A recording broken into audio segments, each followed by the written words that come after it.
Bueno, buenas tardes. En la actualidad, el proceso de formación de los estudiantes demandan ciertas competencias que los mismos esperan desarrollar o saber culminar en sus estudios, por lo que el docente juega un papel muy importante en el proceso de formación, puesto que esto se encarga de dirigir y estimular a los estudiantes para que en el mismo encuentre la motivación e interés necesario para aprender de manera significativa cualquier tema que se está enseñando. Es por ello que es importante conocer qué se está enseñando y cómo se está impartiendo la misma. Es decir, qué estrategias deberían ser utilizadas en el aula de clase. Es por eso que hoy tenemos a la docente Pilar Rojas, licenciada en inglés, quien nos estará orientando acerca de la pedagogía y estrategias didácticas que imparten en su aula. Además, estaremos hablando con ella acerca de la educación. Le agradezco a la profesora Pilar de acompañarnos el día de hoy. Ya podemos iniciar la entrevista. Profe, ¿cuán importante es para usted la educación inclusiva dentro de su aula? Bueno, la educación inclusiva es un factor importante, pero desde la perspectiva de la educación pública es muy difícil manejarlo por el número de estudiantes. Entonces, hay unas reglamentaciones que se manejan desde la parte de talento humano y de psicología, donde si se identifican ciertas necesidades básicas para el estudiante que no se pueden, digamos, abarcar desde el aula, deben ingresar a una institución especializada que pueda cumplir con esas necesidades. Entonces, lo que viene haciendo el papel del docente es un papel secundario porque yo no tengo las competencias para atender esas necesidades de esos estudiantes. Entonces, es importantísimo que ellos tengan la oportunidad de educarse con personas que realmente les ayuden en su proceso de aprendizaje. Ok. ¿Qué estrategias didácticas utiliza en el aula de clase? Bueno, pues con los temas de la virtualidad en este momento, las estrategias didácticas son juegos de selección múltiple, videos, Pictionaries con pizarras virtuales, en general eso. Ok. En Colombia, ¿cuál cree usted que es la carencia que tienen la mayoría de docentes? Uy, Yo creería que no son los docentes, yo creería que son las condiciones en las que tienen a los docentes, porque muchos docentes tienen extensas horas laborales, no tienen el tiempo para planear, tienen cursos con demasiados estudiantes que dificultan hacer un proceso de enseñanza efectivo. Es más por la situación que por las capacidades del docente.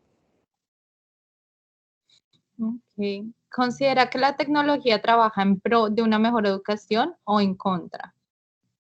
Considero que trabaja en pro de la educación siempre y cuando se sepan utilizar estas herramientas tecnológicas, porque pues también se pueden prestar para cosas que no ayudan al desarrollo intelectual de los niños. Entonces es más como la responsabilidad y el manejo que se le da al manejo de estas herramientas. Ok. ¿Cuánto lleva ejerciendo como docente? 5 años. ¿Considera que la dinámica ha evolucionado positivamente en la educación y en su asignatura?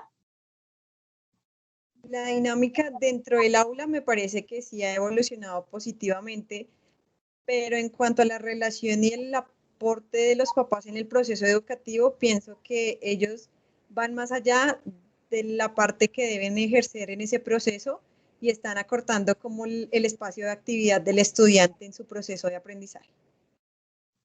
Ok. En su trayectoria profesional, ¿cuáles considera que son los principales cambios, si los ha habido, en la actividad docente de hoy, en comparación a cómo era cuando usted comenzó a ejercer?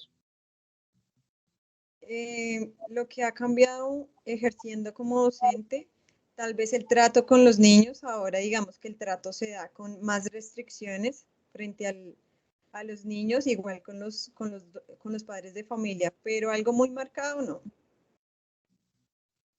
Ok. ¿Cuáles son, en su experiencia, los mayores retos a los que se enfrentan los estudiantes y profesores en un aula de clase? Considero que los mayores retos de los estudiantes son de aquellos que no tienen acompañamiento en casa, que no tienen soportes tecnológicos para conectarse a las clases, Y como docentes, tal vez la falta de conocimiento de estrategias de enseñanza virtuales, porque muchos de nosotros no tenemos una preparación académica de cómo impartir una clase virtual efectiva que le llegue a todos los estudiantes. ¿No? Ok. ¿Cuál es la metodología que usted emplea al momento de preparar o dictar clases? La metodología inicialmente, pues como una conexión del conocimiento previo de la clase previa para hacer una asociación con los nuevos conceptos y que sea un aprendizaje más significativo y relacional con los estudiantes. Ok. ¿Qué procesos o estrategias realiza para la preparación de sus clases? Bueno, tengo en cuenta el contexto del estudiante, la edad, los temas y cómo abarcarlos, la cantidad de texto dependiendo de la edad, como factores que pueden implicar mucho en la motivación y la atención que el estudiante le va a prestar a la clase. ¿Cómo aplica las TICs en una clase didáctica? Con juegos interactivos, con videos, con canciones, prácticamente eso. ¿Se considera un docente innovador el cual permite un aprendizaje autónomo? ¿Me repite la pregunta? ¿Se considera un docente innovador el cual permite un aprendizaje autónomo? Sí, yo creo que la innovación también va en la recursividad, ¿no? Entonces, cuando uno no cuenta con ciertas herramientas que le facilite a uno ese proceso de enseñanza y aprendizaje, uno como docente tiene que ser innovador y recursivo para poder solucionar, digamos, esos temas y llevar un proceso de enseñanza.